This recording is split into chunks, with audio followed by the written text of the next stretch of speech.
কবি দেবব্রত দত্তের লেখা মডার্ন আর্ট।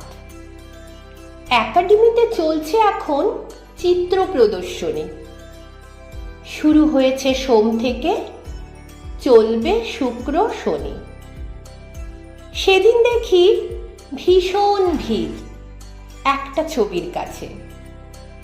ক্যানভাসেতে ছবি উধাও, শুধু লেখা আছে এই ছবিটা মডার্ন আর্টের, খাচ্ছে গরু ঘাস। গরুও নেই, ঘাসও নেই, এতেই জলোচ্ছ্বাস। শিল্পী কোণে দাঁড়িয়েছিলেন। প্রশ্ন করি তাকে, ঘাসের চিহ্ন কোথায় এতে? বলুন তো এই ফাঁকে। শিল্পী শুনে বলেন, এটা মডার্ন আর্ট ভাই, গরুটা সব খেয়ে ফেলেছে, তাই তো ঘাস নাই।